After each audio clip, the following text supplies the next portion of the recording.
Barak Feber, qué gusto saludarte. Muchas gracias por haber aceptado esta invitación para platicar en estos diálogos sin balón. No, al contrario, Robert. Sabes, no tengo que reiterar el afecto, el aprecio, la admiración que te tengo. Diría que desde el primer momento, pero es que es antes del primer momento, ¿no? Lo que yo sentía hacia tu figura, hacia tu persona desde lejos en la pantalla, y en una excepción respecto a otros personajes, ¿no? Que primero conoces en la tele y admiras, y luego los conoces en persona y no siempre te decepcionan, pero quizás no llenan las expectativas cuando son muy altas, ¿no? Y en tu caso, te lo reitero, es como siempre voy a recordar cómo hizo match mi sensación de admiración que siempre he sentido hacia ti, y cuando te conocí muy joven, ¿no? La verdad es que es algo que guardo y que pasan los años y no olvido. No, te lo agradezco, Barak. Igualmente, ya sabes que es recíproco el sentimiento.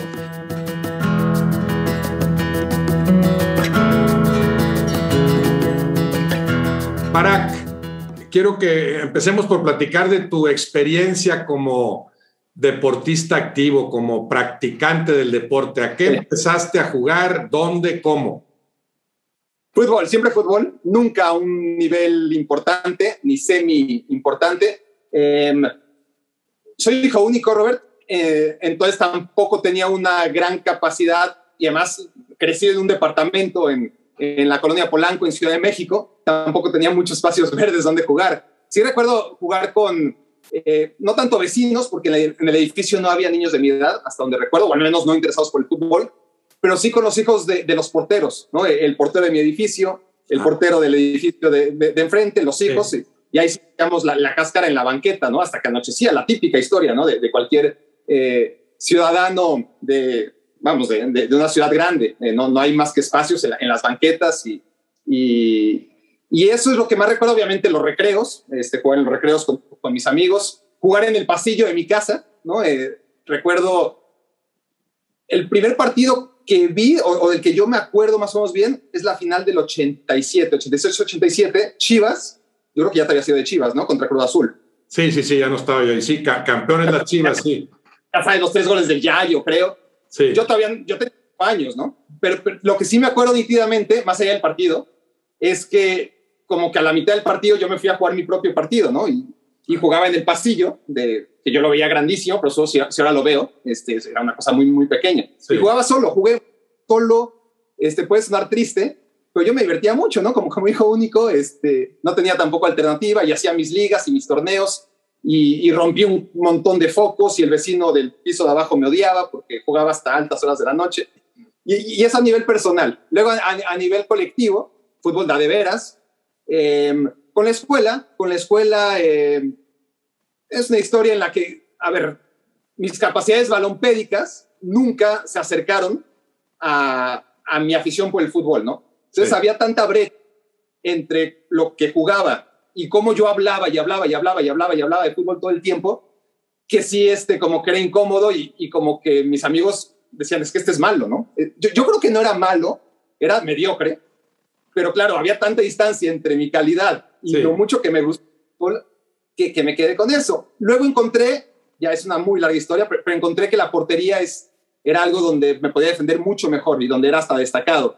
Y me hice portero y crecí mejor como portero y más aislado del fútbol real, del que yo llamo fútbol real, porque al final, en estos tiempos ya casi no tanto, hay excepciones obviamente, cada vez más el portero está involucrado totalmente en el juego del equipo, pero a cierto nivel, ¿no? En el nivel en el que yo me desempeñaba, pues era mucho mejor parar y dejar que con los pies jugaran otros.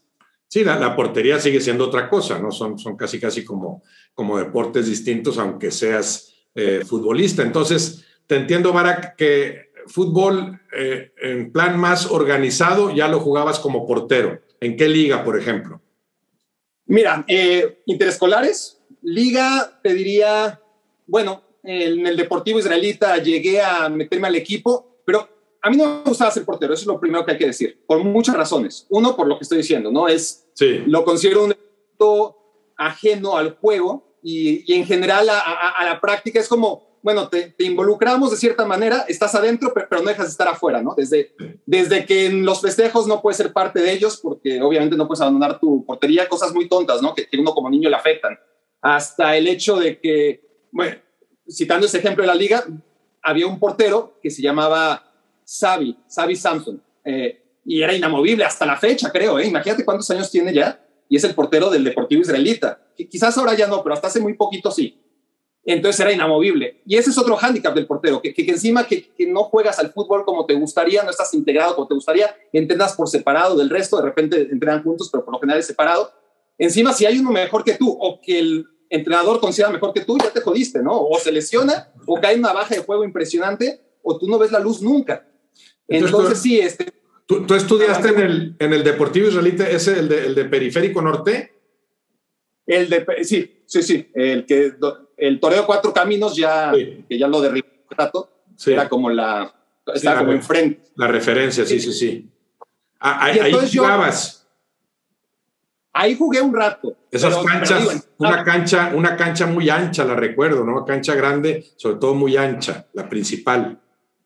Sí, porque de hecho a esa edad ni siquiera jugábamos a lo largo de los 115 metros, sino que a lo ancho. Así era como para que permitieran que se jugaran varios partidos al mismo tiempo a lo ancho, ¿no? En categorías menores. Yo te estoy diciendo que probablemente tenía 10, 11 años, pero no jugaba nada. Es decir, cuando jugaba de lateral, entraba de cambio, pues porque el portero era inamovible, ¿no?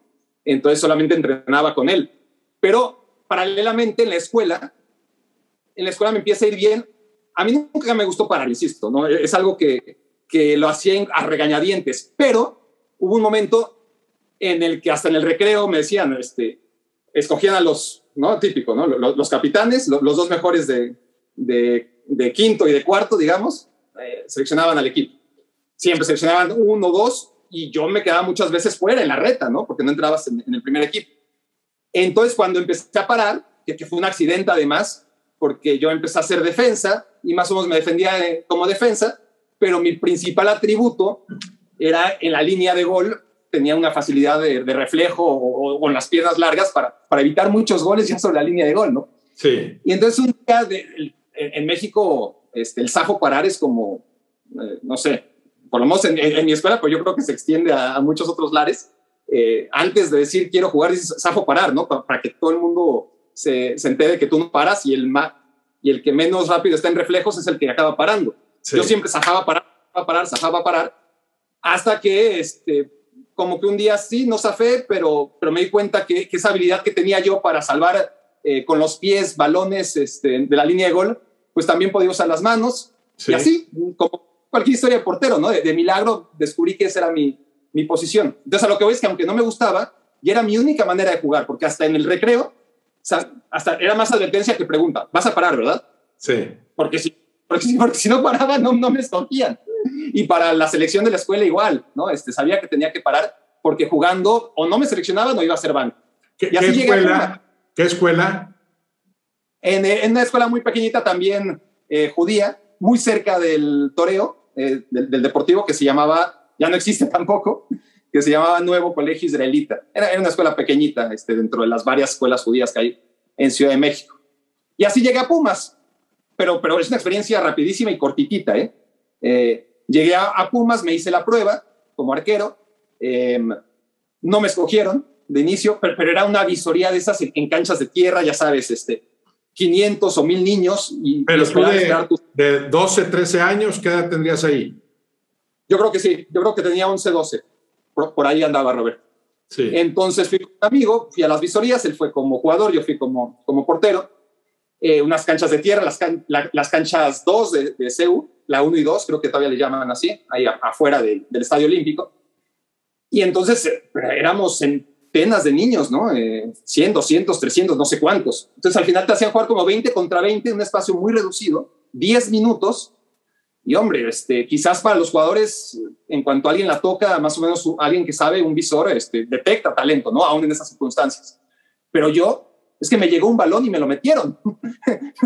Entonces, pues por supuesto que no me escogieron. Acabó, esperé pacientemente a que dieran las 8 de la noche, ¿no? Cuando dieron la lista, después de 4 horas ahí más o menos, y pues obviamente yo no estoy parte en ella, ¿no? Me acerqué al profesor y le reclamé, bueno, no sé qué tan prepotente habré sido, yo creo que no tanto, pero sí como diciéndole, esto es una injusticia porque pues, pasó esto y esto, me tiraron una vez y me dijo, mira, la verdad es que voy a ser sincero contigo, observamos que no gritaste mucho, que cuando te lanzaste de panza, tienes que mejorar tu técnica, porque aunque el gol no era atajable, ciertamente vimos que tu forma de lanzarte por él no era la mejor. Pero ¿sabes qué? Nos gusta tu actitud. Nos gusta tu actitud porque en Pumas buscamos también rebeldía, buscamos también cierta fortaleza de carácter. Yo creo que lo que buscaban, Robert, más bien es que me vieron de entre los estereotipos, ¿no? que siempre hay y las necesidades que tienen, desgraciadamente, los entrenadores en fuerzas básicas, haciendo excepciones. No sé si sea el caso. Pero yo creo que también lo que vieron fue un güerito ¿no? Con cierta facilidad y que era muy propenso a ser de una clase social alta, que en el futuro podría quizás, no sé, llenarle los bolsillos, ¿no? Como sabemos que hay muchas historias en el fútbol. Yo creo que, aunque me dijeron que lo que vieron en mí era carácter, también vieron lo otro, ¿no? Ese estatus social que a veces uno puede solamente por su aspecto transmitir. Pero bueno, pero necesitas cumplir con ciertos requisitos en la cancha también. Entonces, seguiste yendo como portero. Muy poco. Me faltó convicción. Era muy lejos. Te digo que yo estudiaba ahí en el Torneo Cuatro Caminos. Eso es al norte, ya ni siquiera es Ciudad de México, ya pasa a ser Estado de México. Y Ciudad Universitaria está justo al otro lado, ¿no? Y yo sin coche, en transporte público, entrenamientos de 4 a 8. Las historias de éxito así se forjan. No solamente es tener calidad, que además yo tenía la justa, ¿no? Sino que además había que tener hambre y ganas y convicción. Y yo para esa época, Robert, ya me estaba dando cuenta que lo mío era otra cosa. Y empecé muy joven también a trabajar en lo que sigo haciendo. Sí. Y entonces ya tú seguías siendo un aficionado ferviente del fútbol. ¿Ya tenías preferencia por algún equipo en ese momento? Desde muy chiquito, muy chiquito, yo era del Cruz Azul. Te estoy hablando de aquella final del 86-87, cuando yo tenía 5 años, y la pierde Cruz Azul feo. Y yo creo que estaba tan frustrado que por eso digo que me fui a hacer mi propio partido al pasillo, ¿no? Pero sí, desde muy niño era el Cruz Azul y lo fui perdiendo poco a poco o mucho a mucho hasta que ya en 1997, cuando por fin salen campeones, porque ahora, claro, no sé de esta etapa Cruz Azul sin ser campeón. O sea, en diciembre del 97 sí festejas ese título, todavía eras seguidor de Cruz Azul. Sí, pero ya no tanto como creí que lo iba a... O sea, la final del 94 que la pierde contra Necaxa, 94-95, solamente son 2 años, pero en la vida de un niño, sobre todo un preadolescente, pues cambias mucho, ¿no? Entonces yo en esa final contra el Necaxa tenía 13 años y me dolió muchísimo. Si hubiéramos salido campeón en ese año, pues realmente habría sido mucho mayor el éxtasis. Ya en el 97, no sé, yo creo que los torneos cortos no ayudaron, o sea, como que yo sentí, porque además era apenas el segundo torneo corto, era decir, bueno, pues es que duró muy poquito esto, ¿no? Y hasta la fecha lo mantengo, ¿no? Después de tantos años en que se han jugado torneos cortos, yo creo que no se disfruta tanto el mérito, ni conocer tanto el mérito de ser el campeón durante un año que en solo 6 meses, y menos cuando partes en diciembre, ¿no? Entonces, como que en diciembre ya somos campeones y yo, pues sí, festejé más bien por necesidad de festejar, porque Cruz Azul llevaba, desde que yo había nacido, yo nací en el 81, y el último título de Cruz Azul había sido en el 80, era una eternidad, ¿no? Y sí que lo festejé, pero ya como que ahí me di cuenta, híjole, no era tanto el fervor que esperaba yo sentir. No, y sin saber, y no te imaginabas que pasarían 23 años y medio para que viniera el siguiente título de liga, ¿no? Sí. En ese sentido, la sensación de amargura, en general, yo creo que en el fútbol dura más y además se siente mucho más fuerte que la sensación de satisfacción, ¿no? La satisfacción puede ser muy alta, pero yo creo que es más breve y si podemos medir en el ranking de sensaciones algo que es imposible, yo sí creo que la amargura que te causa una derrota se siente mucho más como aficionado, por lo menos tú mirás como jugador, que una victoria. Que el gusto, que el gusto por obtener un título, sí. Bueno, pues es... Dura más la pasión, la sensación de locura, le das vueltas y vueltas, días y días, y la victoria es que al otro día ya tienes que pensar en el siguiente torneo. Me quedé pensando, Barak, y te quería preguntar, ¿jugabas tú solo en el pasillo? A ver, ¿a qué jugabas? ¿Cómo? Trato de imaginarme un pasillo, ibas y venías, la rebotabas contra la pared, ponías 2 libros o 2 postes de lo que fuera y contabas los goles que anotabas. ¿Cómo jugabas tú solo? Mira, fui mejorando y fui evolucionando. Obviamente no me acuerdo qué tanto llegué a desarrollar, ¿no? Ese juego solo. No, cuando jugaba solamente en el pasillo en la Colonia Condesa, donde donde vivía en aquel 1987. Ah, ya pues, no Polanco. Sí, ya estás hablando no, de la Condesa. No, primero en Condesa, después me fui a Polanco. O sea, esos primeros años, cuando este pasillo que te digo que para mí era inmenso, pero que si hoy lo viera seguramente eran a lo mejor 4. Minúsculo, sí. Sí, pues recuerdo que yo narraba y jugaba y tiraba y lo tiraba al otro lado y hacía los partidos y no recuerdo cómo tenía yo que condicionar mi juego para que no fuera 1-0, 1-1, 2-1, 2-2, 3, no, sino posición. No me acuerdo. Lo que sí me acuerdo es que ya después en mi departamento en Polanco, yo ya un poco más grande, sí estaba mucho más sofisticado mi juego. Entonces era una cosa en la que yo tenía la pelota, siempre una pelota de plástico, ponía una escalera de esas de 3 pisos, ¿no? Para cambiar focos. El techo era alto. Entonces lo que hacía era agarrar la pelota, la tenía un equipo, ¿no? De los 2 equipos que nos estaba jugando y ponía un cronómetro. Es una locura. Entonces estrellaba la pelota contra una pared, la que era opuesta a la escalera. Después, con mi cronómetro, le ponía pack. Entonces, si era un non, me acuerdo, más o menos, si era un non, podía rematar directo a la escalera y de la escalera rebotaba. Y cuando rebotaba yo ya era portero, ¿no? Y mi portería era de la cama a la otra pared. Si salía par, entonces tenía que ser una jugada más elaborada. Entonces tenía que pegarle de primera intención a la otra pared de la derecha y de volea tratar de pegarle para que saliera a la escalera y de la escalera, en cuanto rebotara, yo ya me convertía en el portero del otro equipo. Más o menos así era. No, me imagino que podías estar horas jugando a eso. Horas, porque hacía mis torneos, ¿no? Y hacía mis sorteos y fase de grupos contra y suma puntos. Y sí, la verdad es que me la pasaba muy bien. Dices, Nora, que te acuerdas de aquella final Chivas se corona contra Cruz Azul, la vuelta es en el Jalisco, ¿no?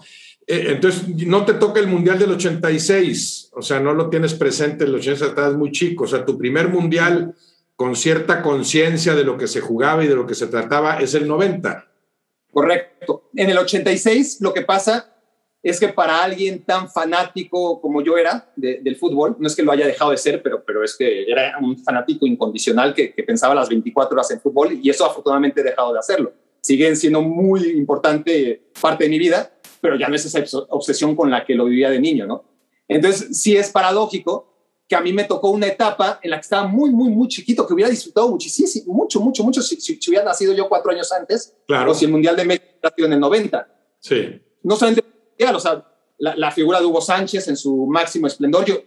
Yo no tenía una perspectiva como para realmente calibrar lo importante que era tener un jugador de la magnitud de Hugo Sánchez y que fuera mexicano. Para mí era lo normal, porque no había vivido 30, ni 20, ni 10 años sin una figura de ese calibre.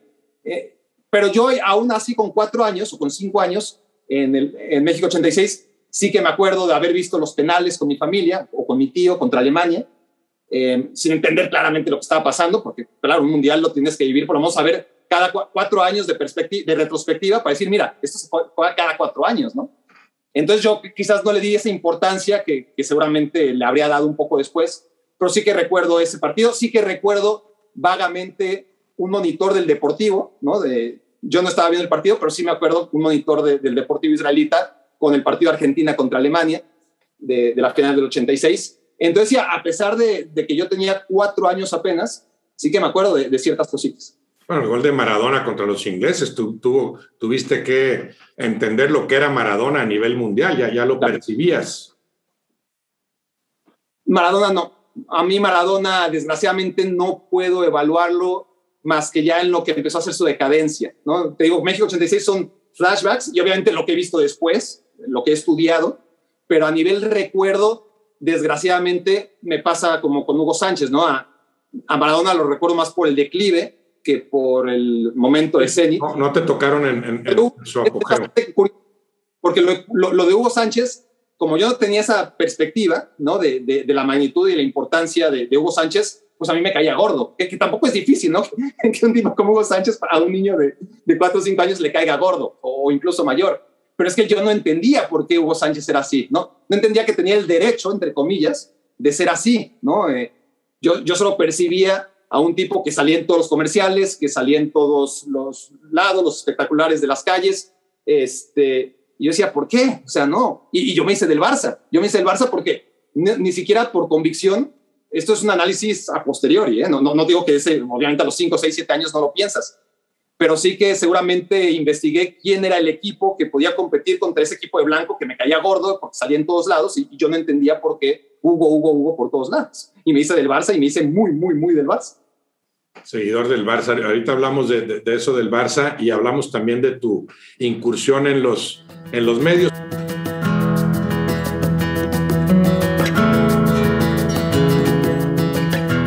Pero primero dime, Barak, con la experiencia que tienes como comentarista, ¿qué encantos le ves al fútbol? ¿Qué tiene el fútbol para haberte provocado todas esas cosas a ti desde niño y para seguir generando todo lo que genera en el mundo entero? Sí. Es una de las preguntas del millón, ¿no? Yo creo que se han escrito libros, gente con mucha capacidad de análisis ha tratado de dar razones y no creo que haya una respuesta. Yo creo que puede haber muchas hipótesis y obviamente en cada cabeza habrá una razón por la cual se acercó al fútbol y después un efecto dominó en el que ya seguramente por contagio, pues la gente le es más fácil involucrarse con el fútbol una vez que el fútbol tomó ese lugar que no siempre ha tenido como el deporte más popular ¿no? Porque ciertamente pues, quizás para el 70 ya era el más popular, pero no había tanta distancia seguramente respecto al segundo como lo tiene ahora. Entonces yo creo que sí es por imitación en cierta parte, pero hubo algo, ¿no? Y hay algo que hace al fútbol diferente del resto y no creo que sea azaroso, ¿no? No creo que sea casualidad. Y yo creo que tiene que ver con varias razones.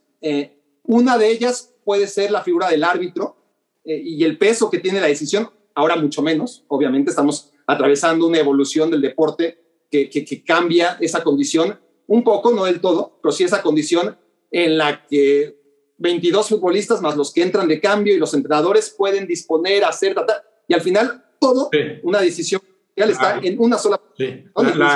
La omnipotencia del árbitro, ¿no? O sea, hace y deshace como quiere, o esa idea tenemos, ¿verdad? O tenía en su momento, sí.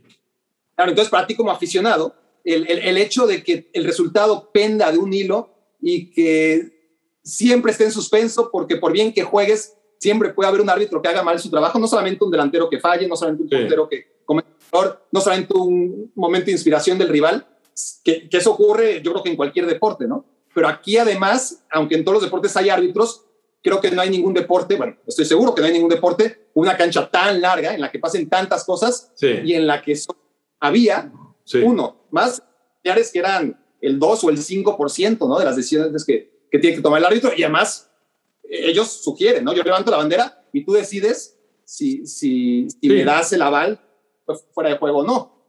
Ese es un punto.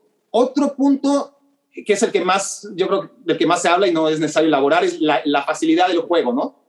No para jugarlo, porque yo creo que ese también es otro punto. El jugar con los pies es algo, una expresión, me parece a mí, de mayor dificultad y más artística que cualquier cosa que hagas con las manos. La gran mayoría de los otros deportes, ya sea por medio de una raqueta, pues se juega o involucra las manos, que aquí siempre juegues con los pies, pues lo hace mucho más difícil y es un reto mucho más divertido, me parece a mí, como tanto para jugarlo y como para apreciarlo como manifestación artística incluso, ¿no? Sí. Pero además a la otra facilidad, la facilidad de entender las reglas, ¿no? Que cuando entiendes la regla del fuera de juego, ya casi estás del otro lado, ya no tienes que entender demasiado si eres un espectador promedio. Entiendes lo que está pasando en la cancha, a diferencia de otros deportes donde a estas alturas hay muchos deportes donde yo no entiendo, no entiendo lo que está pasando y tampoco tengo la curiosidad de entenderlo, ¿no? Es una realidad.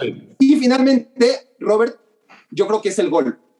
El gol, porque ¿cuántas canastas se meten en un partido de básquetbol? ¿Cuántas carreras hay de béisbol? ¿Cuántos puntos hay en un juego de tenis? ¿Cuántos goles hay en un partido de fútbol? Entonces, el hecho de esperar el gol y que por fin llegue, esa efervescencia del gol, la manifestación más del deporte, es algo que no tiene ningún otro.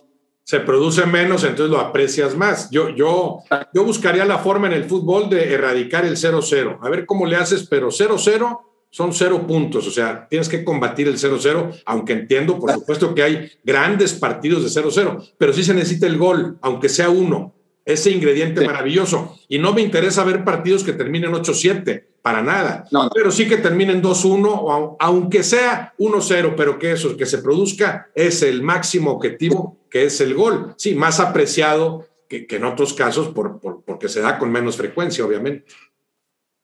Sí, es eso, ¿no? Porque si fuera por más goles, hay otros deportes, ¿no? Que para el norteamericano, por ejemplo, pues, o no solamente el norteamericano, habrá mexicanos o gente a la que le encanta el fútbol, pero que también le encanta el básquetbol. Pero bueno, un partido que acaba 120 a 114, o sea, hay un momento en el que dejas de aplaudir las canastas, ¿no?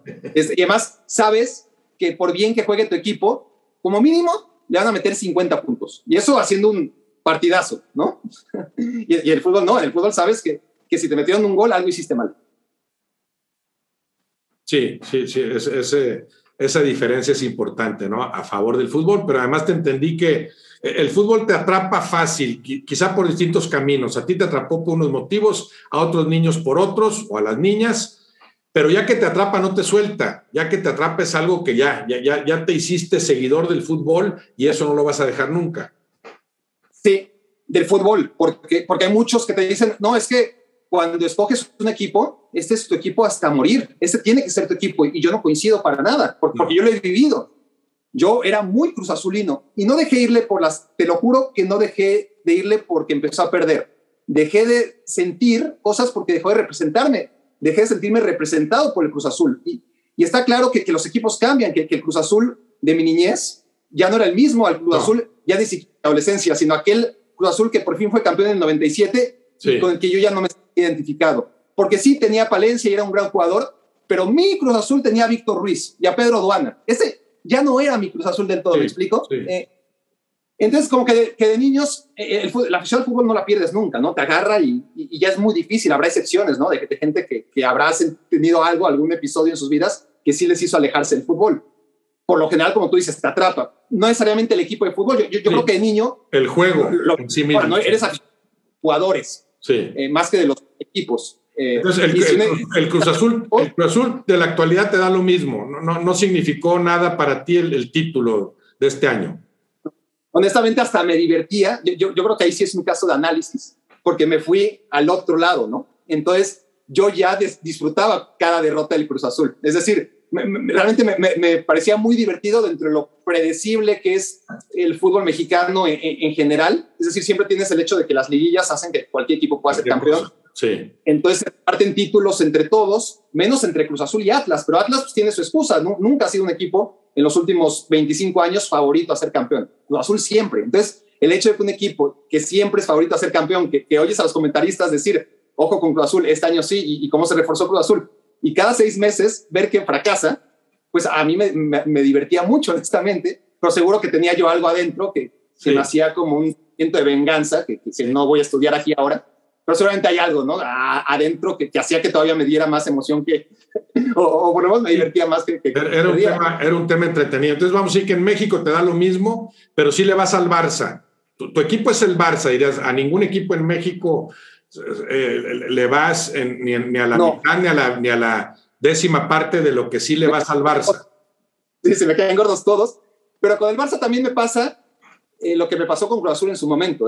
Te digo que yo creo que en general, bueno, hablo por mí, pero creo que las personas en general, hay excepciones, empiezas como niño siendo los jugadores más que los equipos, ¿no? En esta evolución del aficionado, en la que los niños son capaces hasta de cambiar de equipo si su ídolo cambia de camiseta, ¿no? Lo vemos con Cristiano Ronaldo, los niños del Madrid nos hicieron de la Juventus. Cuando adquieres una madurez como niño, te das cuenta que no, que tus colores son tus colores independientemente de los jugadores, que los jugadores van y vienen, los directivos, los entrenadores, y que la afición debe permanecer. Entonces, esa es una parte que no solamente los niños, sino que la gente en general como que guarda, y por eso te dicen, no, es que puedes cambiar de religión o de esposa o de lo que quieras, de gustos, pero no equipo de fútbol. Y yo creo que sí, yo creo que así como mis gustos de música, mis gustos literarios, mis gustos en general, las mujeres que me atraían en los 80 no tienen nada que ver con las de ahora, porque yo voy cambiando, porque ellas van cambiando, las mujeres, los géneros musicales, todo lo que estamos hablando. También los equipos de fútbol van cambiando y tú vas cambiando también, ¿no? Claro. Entonces, hay un momento en el que ya el equipo de fútbol no hace que te identifiques con él como antes. Eso sucede mucho con los exfutbolistas, ¿verdad? Le tienes que ir a tal equipo porque ahí jugaste. Pues claro. Es que yo jugué en otro equipo, no tiene nada que ver aquel equipo con el que yo jugué con este, Claro. tiene que ver el nombre y el uniforme y la historia, pero claro, pero es otro equipo. Yo no jugué en este equipo, jugué hace 30 años en un equipo que se llamaba igual. Claro, y que bueno, tenía el mismo uniforme, pero con mucho menos publicidad y con otros valores y muchas cosas. Ahora, ¿no? Barak, a ti te tocó con el Barça, digo, y entiendo tu decepción de los últimos tiempos, pero por otro lado sabes que te tocó el mejor Barça de la historia. Y para muchos, bueno, yo ahí me apunto, el equipo que mejor ha llegado a jugar al fútbol en la historia, ese Barça de Guardiola. Lo disfrutaste a plenitud. Ahí fue cuando más orgulloso te sentiste de ser blaugrana. Sí, obvio, porque ahí compaginó la tercera parte de esta evolución que tiene el aficionado, que te digo, primero te haces aficionado de los jugadores, luego de los equipos, y luego ya del fútbol vas adoptando por periodos cortos. Mira, hoy me gusta este equipo, no necesariamente me gustaba el año pasado y probablemente ya no me gusta el año que viene, pero hoy al equipo al que me gusta ver es a tal equipo, y eso claro que tengo en el fútbol mexicano y en cada liga, ¿no? Hay equipos que ahora me gusta ver y que al rato pues cambiarán de técnico o perderán ese momento de forma y ya no me va a gustar verlos tanto, ¿no? Yo creo que esa es la madurez última del aficionado al fútbol. Te haces de los equipos que juegan bien a tu gusto, ¿no? Independientemente de quiénes sean y de cuánto dure esta afición por ver esos equipos. O te dejan... Esa especie de masoquismo, ¿verdad? Yo nunca he compartido esa frase trillada de debes irle a tu equipo en las buenas y en las malas, pero sobre todo en las malas, que es cuando más te necesita, pero ¿quién me dijo que yo tengo que irle a un equipo que juega mal? O sea, ¿en qué momento se torció el concepto a tal grado, no? Claro, no es la familia, que con ellos tienes que estar a muerto, los amigos, que con ellos hasta en la cárcel. Ah, claro, obviamente. Yo no lo veo así, pero con el Barça como que se compaginaron las dos cosas, ¿no? Es decir, era el equipo de mi niñez. Yo ya en la época de Guardiola, yo ya tenía 18, 19, 20 años, ya no era el niño tan fanático del fútbol, porque para empezar ya estaba en los medios, y quieras o no, eso te tiene que limitar de alguna forma tu forma de acercarte al deporte, por más que te ayude el que se juega allá y que tú estés aquí, ¿no? El pueblo europeo te mantiene cierta distancia, pero de todas formas compaginó el hecho eso, ¿no? De que el equipo que mejor jugaba, que independientemente de que fuera el Barcelona, yo lo habría seguido por el simple placer de verlo, pues era el equipo de mi niñez, y era el equipo que quizás, así como te digo que mi Cruz Azul era el Cruz Azul de Pedro Duana y de Porfirio Jiménez, ese era mi Cruz Azul, mi Barça era el Barça de Pep Guardiola en la cancha, ¿no? De Cruyff, era el Cruyff como técnico. Cruyff como técnico, pero había una misma manera de jugar al fútbol, había ese hilo conductor, Pep Guardiola, ya no como jugador, sino como entrenador, futbolistas de una generación en la que yo todavía los veía. Yo creo que es también muy importante, Robert, como aficionado, el hecho de que los futbolistas sean mayores que tú. Yo creo que de alguna manera el hecho de tener una figura, no sé si como de hermano mayor o hasta paternal, es importante para que tú lo veas como aficionado y no como chicos que como son de tu edad o menores, ¿no? Y que ya a tus 30 años ves que el equipo al que le vas pues tiene como figuras a los chavos de 22 o 23 y al rato, bueno, pues pueden ser tus hijos o como en mi caso, tus nietos los que estén jugando ahí. Entonces ya la identidad es distinta. Empiezas a verlos como tus tíos, ¿no? Como tus padres. Luego empiezas a ser como tus hermanos mayores. Luego buscar tus hermanos menores. Y ahí como que ya te empieza, bueno, este tiene mi edad, no lo puedo idolatrar, ¿no? Es decir, yo iba en segundo de prepa cuando este chico iba en primero de secundaria. Y lo puedo admirar, por supuesto, o sea, y es algo que me pasa, por ejemplo, con Lionel Messi y con ese Barça, ¿no? Ese Barça que me hizo disfrutar mucho, sentirme muy orgulloso, disfrutarlo, sentirme muy barcelonista, a pesar de que ya no era el Barak yo de 10, 12, 14 años, ya era un Barak de 18, 20, 22, pero el hecho de que tuviera a Lionel Messi, nació en el 85, cuando yo nací en el 81, era, Messi no puede ser mi ídolo, lo puedo admirar muchísimo, muchísimo, y lo admiro, y lo respeto, y vamos, sobran las palabras para definir lo que es Lionel Messi para cualquier aficionado al fútbol, y mucho más alguien que vivió lo que yo viví como aficionado del Barcelona. Y de todas formas, era un chico menor que yo al que idolatraba e idolatro es a Puyol, así sea 3 años mayor que yo, no importa. Más allá de los valores en la cancha, que es otro análisis, ¿no? Para mí Puyol te da todos esos valores que necesitas y que no son innatos, que son de trabajo. Yo creo que Messi nació con toda esa capacidad y tuvo que trabajar, puesto, sin trabajo no hay recompensa, pero quizás sea un 90% talento, 10% trabajo. O si quieres 80-20 o si quieres 70-30. Pero claramente es más talento que trabajo.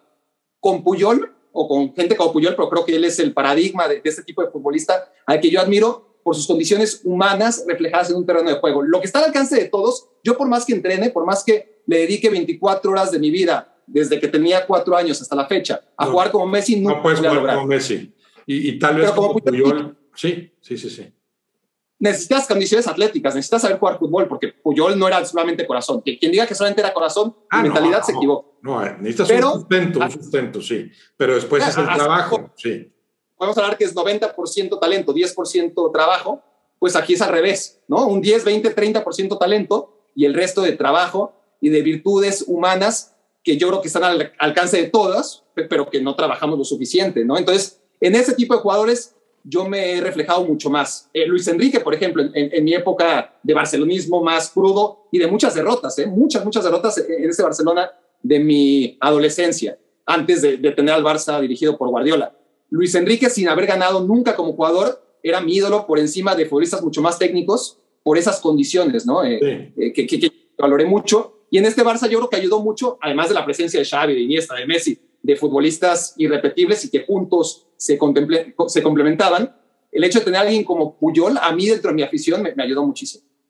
Bueno, sí, valoras el esfuerzo, entiendo la dedicación, lo de Puyol, que es un ejemplo maravilloso, pero por otro lado, siendo seguidor del Barça, dices, fui seguidor del Barça, soy seguidor del Barça, me tocó esa etapa y vi en plenitud a Iniesta, que para mí es el mejor jugador en la historia del fútbol español, entiendo que hay gustos, pues ese me hace raro, pero ya es más un asunto generacional, según te entiendo. A Iniesta no lo puedo ver tanto como mi amigo porque está más cerca de mi edad. Digo, tanto como mi ídolo porque está más cerca de mi edad. Esto es un análisis en retrospectiva. Claro, no es algo que tú lo analizas en ese momento. Lo analizas ya con el tiempo y esas son mis conclusiones. Entras, Barak, muy joven a los medios, ¿verdad? ¿Qué 17 años tienes cuando incursionas a los medios, particularmente creo a TV Azteca? Es que yo ya había incursionado antes, Robert. A los 14 empecé a escribir en una revista que se llamaba Tiro de Esquina. No había muchas revistas, no había muchas publicaciones en esa época. Sí recuerdo yo desde muy niño como consumidor de fútbol, me acuerdo de una revista que duró muchísimo, seguramente fuiste portada de ella en alguna ocasión, Balón, ¿verdad? La revista Balón. Sí, y Balón. Después, junto a Balón salió, estoy hablando de quizás finales de, bueno, en principio, mediados de los 90, ¿no? La revista Tiro de Esquina. Entonces yo la compraba todos los números y entonces dentro de esas cartas al editor típicas, ¿no? de las revistas en la que les escribes tus comentarios, yo lo que decidí fue mandarle una carta al editor de Tiro de Esquina para decirle, oye, dicen que escribo muy bien, porque la verdad las maestras, a pesar de que yo nunca fui un muy buen alumno, yo creo que era promedio bajo, honestamente, pero siempre se me destacó la capacidad de escribir, ¿no? Siempre me echaban muchas porras las maestras de qué bien escribes, ¿verdad? Deberías hacer algo con tu vida al respecto. Entonces, tomando en cuenta que yo en Pumas pues no la armé ni quería tanto sacrificio, que realmente me insistían mucho que debía hacer algo con mi capacidad para escribir, que me encantaba el fútbol, como que un día decidí, bueno, le voy a escribir al editor de esta revista a ver qué pasa, ¿no? Y no era tiempos de emails todavía, era tiempo de escribir una carta, meterla en un sobre, decirle a mi mamá que la dejara en el correo, por favor, y esperar, ¿no? Chicle y pega, porque ni siquiera pensaba yo que me iba a contestar para nada. A lo mejor en los escenarios publicaba mi carta y ya me decía, gracias, sigue estudiando, a ver qué me decía el editor, ¿no?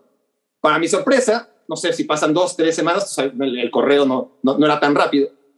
Y me grita mi mamá, Barak, te habla, se apellidaba Araiza, yo creo que era Javier su nombre, ¿no? Pero digamos que se llamaba Javier. Te llama Javier Araiza, y yo, para mí, Javier Araiza era el editor de la revista, el que salía su foto ahí, ¿no? Para mí era, hombre, José Ramón y Javier Araiza, un peldaño por abajo de él, ¿no? Y el hecho de que me haya hablado y me haya dicho, entonces ¿quieres trabajar con nosotros? Y yo, pues sí, me encantaría. Yo tenía 14 años.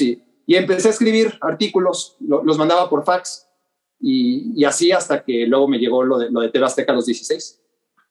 Y bueno, conozco obviamente tu capacidad para escribir, que no cualquiera la tiene, ¿no? Hay buenos comentaristas que no te pueden redactar un párrafo, aunque sea legible, ¿no?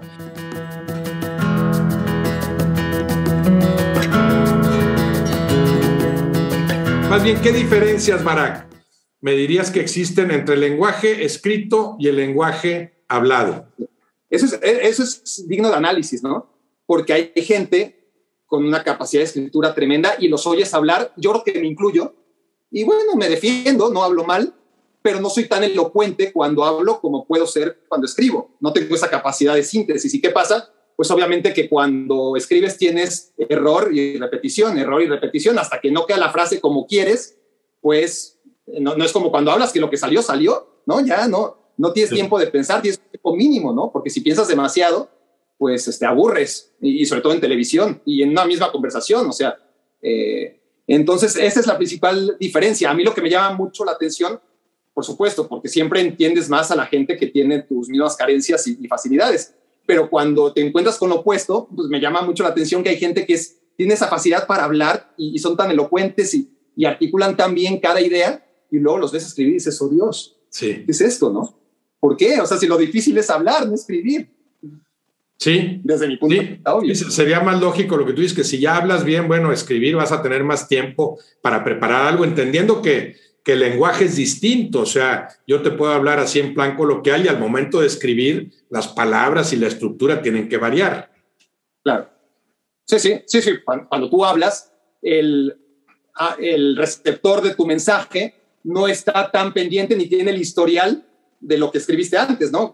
Cuando escribes, el lector pues tiene mucho más retención de todas las palabras que vienes utilizando respecto al interlocutor con el que hablas, y por ahí puedes caer en ciertas muletillas y es muy difícil que te des cuenta tú cuando lo escuchas, ¿no?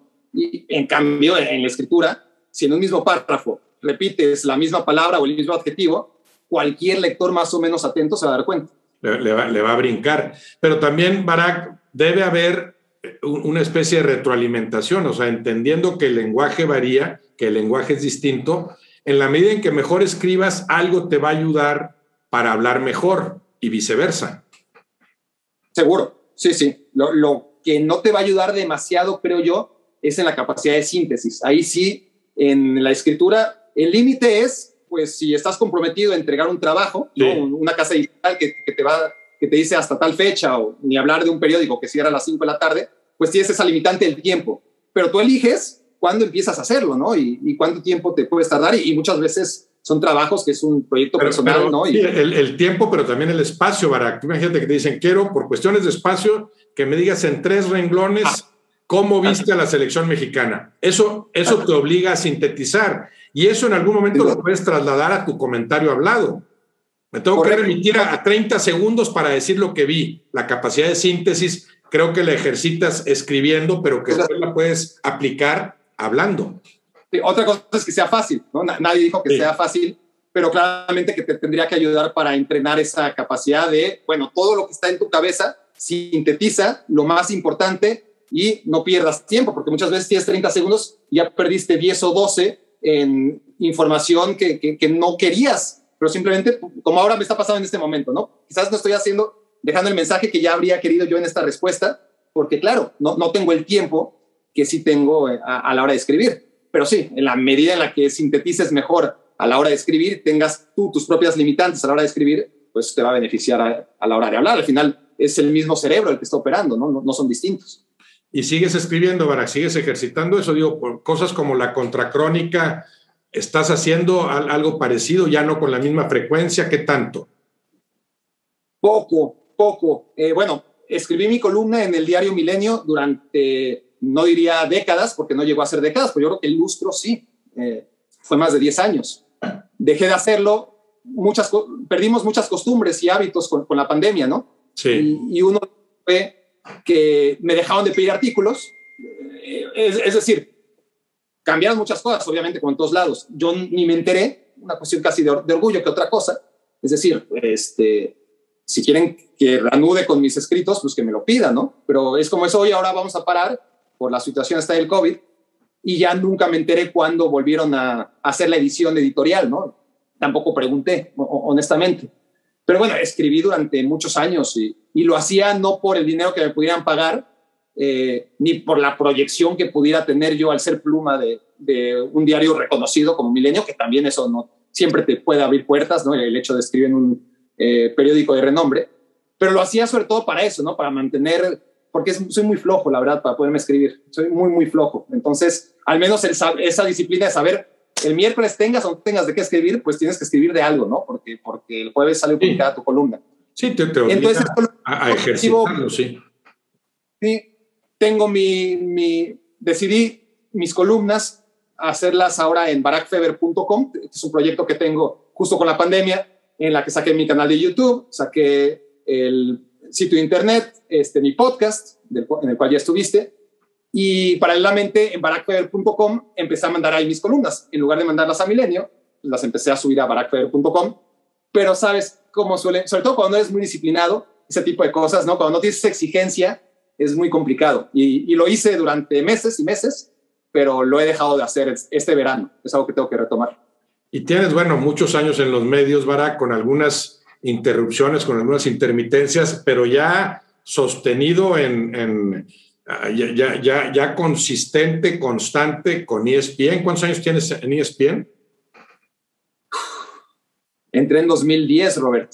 Son ya 11 años. 11 años, el mismo tiempo que estuve en Azteca. Lo que pasa es que en realidad ha sido una carrera de 2 camisetas, si se les puede llamar así, sí. En un intervalo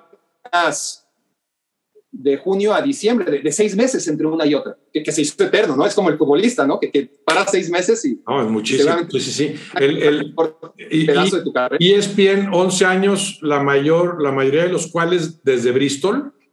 Sí, 3 años. 3 años en ESPN México y 8 años en Connecticut. Sí. 8 años en Connecticut. Sí. O sea, yo no... Hombre, cuando tienes 22 años en la carrera, ya se supone que eres un maestro, ¿no? Por lo menos yo siempre lo vi así desde fuera y obviamente yo creo que tengo mucho, mucho que crecer todavía. Y te visualizas en Bristol un buen rato. No sé visualizarme ahora mismo, Robert, si quieres que te sea honesto. Como que yo siempre tuve esa capacidad y eso me ayudó mucho para visualizarme a corto y a mediano plazo mientras era muy joven, ¿no? Entonces, como que yo tenía esas ideas de lo que ya hablamos, tiro de esquina, perfecto, me surgió la oportunidad, tengo 14 años, no importa, voy a escribir en esta revista y yo me planteaba y después quiero ir a TV Azteca. Yo ya lo tenía claro, más o menos claro. No creí que me iba a llegar tan pronto, me llegó muy pronto, me llegó a los 16 años y la tomé. Y después dentro de TV Azteca era, bueno, mi siguiente misión, porque lo que hacía no era nada a los 16 años, ¿no? Es que me tomen en cuenta para grabar notas, para que, aunque yo no salga en la tele, sí, mi voz se oye. Y cumplido. Bueno, mi siguiente objetivo es salir en la tele, cumplido. Mi siguiente objetivo es hacer comentarios en los partidos, cumplido. Mi siguiente objetivo es irme a un lugar más importante en estos momentos, ESPN, cumplido.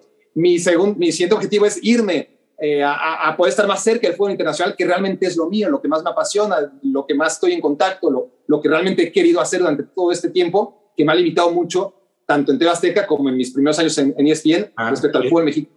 Sí. Quería fútbol internacional y eso era Bristol, eso era Connecticut. Concedido, más que concedido, conseguido, que siempre es una parte de las dos, ¿no? Y ya estando acá, pues siempre tienes objetivos, quieres ser más importante, quieres ser más trascendente, quieres mejorar en tu trabajo, pero estoy bien en general, es decir, quiero obviamente no caer en un estatus de confort, que siempre es muy peligroso, pero a la vez, qué mejor ambición que ser feliz y estar contento y haber cumplido todas tus ambiciones, porque a mí no me interesa ser más famoso, a mí no me interesa tener 1 millón de followers en Twitter, no me interesa para nada, ni siquiera las redes sociales, estoy alejado de ellas, tan así que prefiero pagarle centavos, si me estás viendo, centavos, lo sé, no te quejes, a un community manager, que tener yo que hacer eso, ¿no? Pero entiendo a la vez que es importante, porque si no... Sí, porque dices que tienes tu sitio y tu podcast y esto y otro, bueno, pues tiene mucho que ver con las redes, obviamente. Sí, ¿dónde lo publico? O sea, no voy a pagarle a ESPN para que me publicite, ¿no? Necesitas hacerlo por tus propios medios. Entonces, ¿dónde me visualizo? Y si me visualizo aquí en Bristol, pues honestamente estoy muy contento y normalmente cuando estás contento, ¿para qué moverle? Pero las cosas cambian tanto, Robert, y Y yo siempre creo que después de la calma siempre llega la tormenta, ¿no? Es otro ángulo de las cosas que no hay que ser cierto. Al revés. No tras la calma, sino que después de la calma viene otra tormenta. Las dos pasan, es decir, para que haya tormenta tuvo que haber calma, siempre, sí, ¿no? Y versa.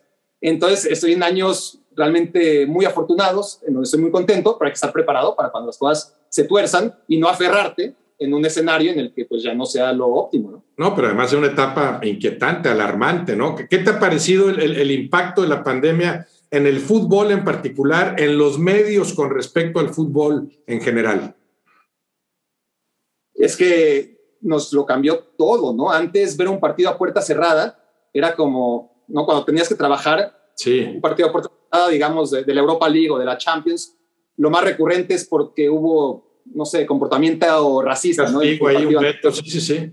Claro, decías, bueno, o sea, te quedabas con la sensación de que no habías hecho un partido de fútbol, nunca te metiste, nunca te involucraste, hiciste tu trabajo porque, como profesional, pero no era lo mismo, ¿no? Sí. Y aquí es increíble, no porque no lo hayamos vivido en otras situaciones, que somos animales de costumbre y acabamos, nunca dejamos de extrañar a la gente, pero sí acabaste por acostumbrarte de cierta manera y hasta por valorar ciertas cosas que te daba el fútbol de la pandemia, ¿no? Bien producido, te permitía escuchar sonidos de la cancha que seguimos viendo, ¿no?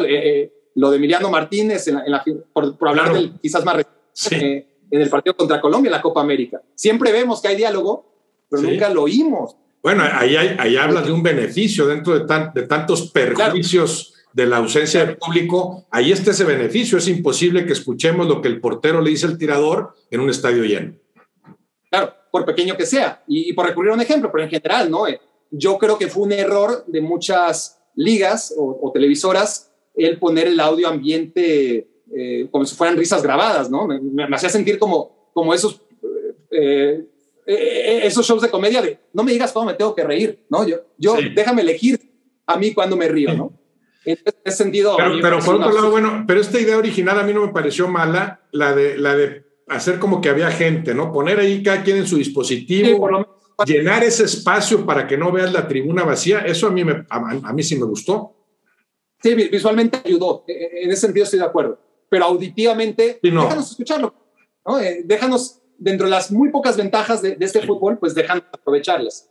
Pero bueno, cambió tanto nuestra mentalidad y nuestra aproximación al fútbol, que ahora vemos estadios que hace un par de años habíamos visto medio vacíos, como el de la final, claro, de la Champions, claro, o de la Euro. Y ahora vemos un ambientazo, claro, por la tercera parte, sí. Y lo mismo, traspasado 2 años atrás, habíamos dicho, ¿qué es esto? ¿No? Sí. Nos habría deprimido ver asientos vacíos en un partido tan importante. Mira, eso es importante, eso es lo que más se rescata, creo, de esta etapa con respecto al fútbol. El peso, el valor que tiene la gente en las tribunas, ¿no? Lo que le da al juego. Sin duda. Y luego, yo creo que ya será cuestión de analizarlo a largo plazo, pero sí va sacando conclusiones increíbles, ¿no? Yo siempre me preguntaba, y le preguntaba a futbolistas como tú, ¿por qué pesa tanto la localía? Es decir, yo entiendo que es más cómodo dormir en tu casa, que hacerlo en un hotel de concentración, que despertar en tu ciudad, ir al autobús, nada más a las instalaciones del equipo y transportarte al partido, que hacerlo desde el día previo. Yo entiendo que la afición, pues sí, se te puede meter un poquito en la cabeza y es mejor que te vitoren a que te abuchen, pero soy yo pensando antes de la pandemia, ¿no? Pero ¿por qué cambia tanto en estos tiempos? Porque ya no son viajes en tren, ¿no? O en autobús de 6, 7, 8 horas. Ya no es un ambiente tan crispado como solía serlo en el fútbol de la antigüedad, según leo, que realmente jugar de visitante podría ser, había campos que eran realmente... Ya no hay nada de eso. ¿Por qué sigue condicionando tanto la táctica de los entrenadores si juegas en casa o fuera de ella? Yo preguntaba, ¿no? Y me decían, bueno, pues como que nunca encontré un futbolista que fuera realmente capaz de decirme más allá de lo lógico y obvio que somos seres humanos y al final el ambiente y el ánimo y el aliento que puede recibir es un extra que no se puede cuantificar, pero que ahora sí podemos cuantificar porque ahí están las estadísticas y es tremendamente importante. No, ahí mencionas algunos factores que sí, ahora hay menos incidencia que antes. En el fútbol de hace 30 años tú podías ir de visitante y el vestidor tuyo no era el mismo que el de local, algo que está pésimo, tendría que estar reglamentado, ¿no? En aras de la equidad y del juego limpio, pero ya los vestidores eran distintos, además de lo que mencionas, el trayecto, el viaje, a veces la cuestión climatológica o de altura, si vas del nivel del mar a jugar a la Ciudad de México, por supuesto que hay un impacto inevitable, ineludible. El conocimiento de la cancha, para que eso no lo mencionan mucho, pero claro que el balón rueda distinto en el Azteca que en el Universitario, que en el Estadio de Chivas. Sí, aunque también eso se ha ido emparejando. Pero el balón, el conocimiento de la cancha, de las referencias, sí sigue habiendo ventajas del local. No tantas, coincido contigo, como para que se cambien a veces tan radicalmente las posturas de los equipos, sobre todo que van como visitantes, ¿no? Claro, los entrenadores de repente cambian diametralmente, ¿no? Sí. Y vemos, ¿no? O sea, pero ese mismo equipo es un terreno de juego donde de todas formas la superficie es pasto, es el mismo rival, porque lo vemos sobre todo en idas y vueltas, ¿no? Porque obviamente el rival condiciona, pero lo vemos en partidos de ida y vuelta con apenas 3 días de diferencia y ves la postura de un equipo totalmente distinta si juega en casa, si juega fuera de ella. Yo entiendo que había y que hay diferencias, pero no tan importantes como para que sea tan diferente la actitud de un equipo respecto a dónde está jugando. Al final, las dimensiones y la superficie, el terreno de juego es lo mismo, pero ahora vemos las estadísticas y nos damos cuenta que la ventaja como local ya no está en estos tiempos, con las dimensiones del terreno de juego, sí, con el beneficio de jugar en casa, sí. Obviamente habrá que analizar por separado aquellos países donde hay diferentes ciudades con distintas alturas y sí, demás, ¿no? Pero en general, llegas en Europa, donde cada estadio es bastante similar al otro. Sí. Y todo eso se ha ido unificando, Barak, porque aparte de lo que te decía que la superficie puede variar, se ha ido unificando también las medidas. Pues la FIFA antes te decía, pues un mínimo de 90 y máximo de 120 como largo, y mínimo de 45 y máximo de 90 como ancho, siempre y cuando no sea cuadrada la cancha, tiene que ser rectangular. Y ya tiene tiempo la FIFA diciendo, bueno, lo ideal es una cancha de 105 por 68, entonces ya no es tan fácil decir, voy a ir a esta cancha que es más chica, o a esta que es más grande. Hace 30 años sí, o hace 40 años, voy a la del Azteca o voy a Toluca, ¿verdad? Había en ese entonces esas diferencias. Se ha ido unificando, y yo de hecho pienso que el siguiente paso del fútbol tiene que ser unificar la superficie. Siempre se va a jugar aquí, nada de que fui a un pasto más elevado o más bajito. Llegará, no sé, el pasto sintético también hecho en la generación 25, lo que tú me digas, que se va a decir, esta es la cancha de fútbol reglamentaria. Pero aún así, con las condiciones como están ahora, en la liga mejor, podemos discutir si se juega mejor al fútbol que en otras, que creo que cada vez, por lo que hemos visto, es evidente que también, ¿no? Pero a nivel organizacional, nada como la Premier League, ¿no? Sí. Y esta temporada en la Premier League vimos que prácticamente los resultados se convirtieron 33% locales, 33% empates, 33% visitantes. Se convirtió en algo totalmente aleatorio, y eso obedece a que todas las canchas son más o menos lo mismo. Sí. Y en México es la tendencia también, ¿eh? Se ha ido equilibrando un poco el asunto. Bueno, Barak, ¿ves el fútbol recuperado en la pandemia en México y en todo el mundo? ¿Crees que se va a revitalizar, que va a volver la maquinaria esa del juego y del negocio y del espectáculo como dejamos de verla hace año y medio? Sí, yo creo que sí. Obviamente es un análisis optimista y no queda otra más que ser optimistas, pero yo creo que tenemos bastantes señales de que esto no tendría por qué ser distinto. Al contrario, yo espero a que tengamos un fútbol a nivel gerencial más responsable. Difícil, ¿no? Porque como está el fútbol ahora mismo en manos 2, 3 equipos de estados y no de empresas, ya no hablemos de sociedades, entonces a ellos, la verdad, el invertir, sobre todo en estados petroleros, un 0 más o un 0 menos, con pandemia, sin pandemia, aún así, el Paris Saint-Germain y en el Manchester City estamos viendo ciertas restricciones, ojo, tampoco hay que ser absolutista, hasta en el bolsillo el jeque del Paris Saint-Germain ahora prefiere traer a Donnarumma y a Wijnaldum y a Ramos, que le llegaron gratis todos, ¿no? Sí. Gratis es un decir porque sueldos. Pero en general, yo creo, aunque quiero pensar que se va a ser más responsable, a mí me parece que de aquí a 5, 6, 7, 8 años vamos a vivir, sí, una etapa de reajuste y vamos a volver a caer en los mismos vicios. Vamos, ojalá yo tuviera el dinero, ¿no? para poder hacerlo, pero en general la gente que controla el fútbol me parece a mí que todo va a volver a ser como antes, para lo bueno y para lo malo. Volverá a dispararse y a manejarse cifras estratosféricas. Y a reventar, es cíclico, ¿no? Y volverá a reventar y volverá a reinventarse. Barak Feber, te lo agradezco de veras. Qué gusto haber platicado contigo.